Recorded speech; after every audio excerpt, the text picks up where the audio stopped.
بسم اللہ الرحمن الرحیم۔ علی رضی اللہ کا قول ہے کہ رشتوں کی خوبصورتی ایک دوسرے کی بات کو برداشت کرنے میں ہے۔ بے عیب انسان تلاش کرو گے تو اکیلے رہ جاؤ گے۔ رسول صلی اللہ علیہ وسلم نے ارشاد فرمایا، مساکین کو وہ کھانا مت کھلاؤ جس کو تم خود نہیں کھاتے۔ علی رضی اللہ نے فرمایا، کبھی تم دوسروں کے لیے دل سے دعا مانگ کر دیکھو، تمہیں اپنے لیے دعا مانگنے کی ضرورت نہیں پڑے گی۔ جب ہم مشکلات میں ہوتے ہیں تو اکثر سوچتے ہیں اللہ کہاں ہے؟ یاد رکھیں، امتحان کے دوران استاد ہمیشہ خاموش ہوتا ہے۔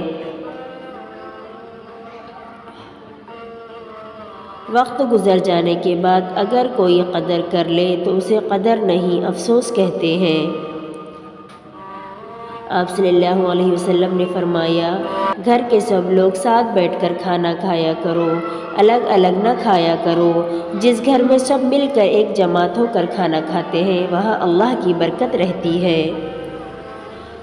صرف ایک محبت ہے جس میں طعنہ نہیں، الزام نہیں، رسوائی نہیں، بے چینی نہیں، بے قراری نہیں، شرمندگی نہیں، بے اعتباری نہیں، اور وہ اللہ اور صرف اللہ کی محبت ہے۔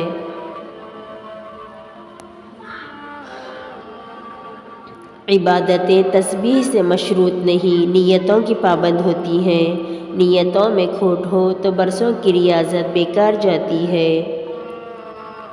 یہاں پر ہر چیز ختم ہونی ہے، پیسہ، وقار، عزت، اکڑ، غرور، نفرت اور منصب، اور صرف عمل باقی رہتا ہے۔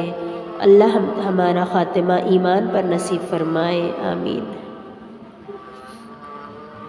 ہمیشہ ان بد دعاؤں سے ڈرا کریں جو بول کر نہیں دی جاتی ہیں۔